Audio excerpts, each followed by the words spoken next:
बड़ी खबर जो निकलकर सामने आ रही है रेस्क्यू ऑपरेशन से जुड़ी, वो ये कि शाम तक ये रेस्क्यू ऑपरेशन खत्म होने की उम्मीद जताई गई है। 55.3 मीटर तक खुदाई पूरी कर ली गई है, यानी यहां तक का जो पाइप है वो डाला जा चुका है। ये अपने आप में बहुत बड़ी कामयाबी है। अब 2 मीटर से भी कम दूरी पर मजदूर रह गए हैं और यही वजह है कि उम्मीद ये जताई गई है कि शाम तक पूरा ऑपरेशन कंप्लीट कर लिया जाए। आगे का पूरा प्लान भी पूरी तरह से तैयार है, उसकी जानकारी दी गई है इस आधिकारिक प्रेस कॉन्फ्रेंस में।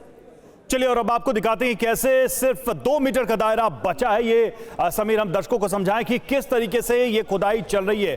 तो 54 मीटर की आप समीर के हिस्से से देखें, अभी हमने आपको ब्रेकिंग भी दिखाई कि 55 मीटर तक खुदाई हो चुकी है। तो ये ड्रिलिंग जो है ये चल रही है और सिर्फ 2 मीटर, अभी तो 3 मीटर दिखा, लेकिन थोड़ी देर पहले जो अपडेट हमने आपको दिया, लगभग समीर 2 मीटर की खुदाई अभी बाकी है। और ये जो पाइप है जिसके जरिए निकाला जाएगा वो 800 mm की पाइप है जिसके माध्यम से मजदूरों को निकाला जाएगा। बिल्कुल, ये हम आपको तस्वीर दिखाने की कोशिश कर रहे हैं। 55.3 मीटर तक ड्रिलिंग पूरी की जा चुकी है। ये 800 mm का पाइप है। खुदाई का सिलसिला लगातार जारी है। वर्टिकल ड्रिलिंग भी हो रही है और मैनुअल ड्रिलिंग भी की जा रही है। कोई काम रोका नहीं गया है। 3 मीटर 2 मीटर की तकरीबन खुदाई बाकी रह गई है और 41 जिंदगियों को बचाने की मुहिम का सिलसिला लगातार जारी है। सीधे ग्राउंड जीरो पर आपको लिए चलेंगे। शिवांग माथुर हमारे संवाददाता इस वक्त वहां से हमारे साथ मौजूद हैं। शिवांग, निश्चित तौर पर यह बहुत बड़ी और राहत देने वाली खबर सामने आ रही है कि शाम तक मुमकिन है कि इस रेस्क्यू ऑपरेशन को पूरा कर लिया जाए। फासला बहुत कम बचा रह गया है, क्या अपडेट दे सकते हैं आप? बिल्कुल समीर, जो आधिकारिक प्रेस कॉन्फ्रेंस आपने इस वक्त सुनी, इस पर सीधे तौर पर बताती है कि 55.3 मीटर तक ड्रिलिंग हो चुकी है, यानी कि मात्र 3 से 4 मीटर का फासला रह चुका है।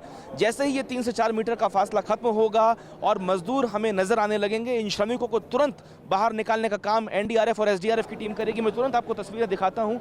ये जो ऑरेंज कलर के और येलो कलर के कपड़ों में लोगों को आप खड़ा हुआ देख रहे हैं, ये एनडीआरएफ और एसडीआरएफ के तमाम वो वर्कर्स हैं, अधिकारी हैं जो पूरी तरीके से यहाँ पे तैनात हैं। जैसे ही इनको क्लियरेंस मिलता है अंदर जाने का, ये स्ट्रेचर लेके अंदर जाएंगे। स्ट्रेचर्स बनाई गई हैं जिनके नीचे व्हील्स लगाए गए हैं। टनल के भीतर ये लोग घुसेंगे, साथ में एक पतला ऑक्सीजन सिलेंडर भी इनके पास होगा, ताकि अगर किसी मजदूर को निकालते वक्त घुटन महसूस होती है, क्लस्ट्रोफोबिक होता है, तो उसको ऑक्सीजन देने का काम भी किया जाएगा। आपको मैं बता दूं कि तमाम आला अधिकारी भी इस वक्त यहाँ मौजूद हैं और माहौल जो है समीर यहाँ बहुत पॉजिटिव हो चला है। उसका बड़ा कारण यह है कि 17 दिन बीत चुके हैं और इन 17 दिनों में अब तक कामयाबी नहीं मिली थी, लेकिन आज की सुबह जो है वो अच्छी खबर, एक बड़ी खबर लेके आई और क्रिस कूपर ने बताया कि 50 मीटर की ड्रिलिंग हो चुकी है और अब दोपहर होते होते जो आधिकारिक पुष्टि की गई है वो 55.3 मीटर यानी 57 से 58 मीटर की खुदाई और होनी है। उसके बाद जो 41 श्रमिक हैं उनको तुरंत बाहर निकाला जाएगा और चिड़ियारी सौर जो यहाँ से करीब 35 किलोमीटर की दूरी पर है, वहाँ 41 बिस्तरों का अस्पताल तैयार है। डॉक्टरों की टीम भी वहां तैयार है। यहां से कुछ ही किलोमीटर की दूरी पे 41 एम्बुलेंसेज हैं जो वहां पे अलर्ट मोड पे हैं। जैसे ही यहां से क्लियरेंस होता है वो 41 एम्बुलेंसेज यहां पहुंचेंगी।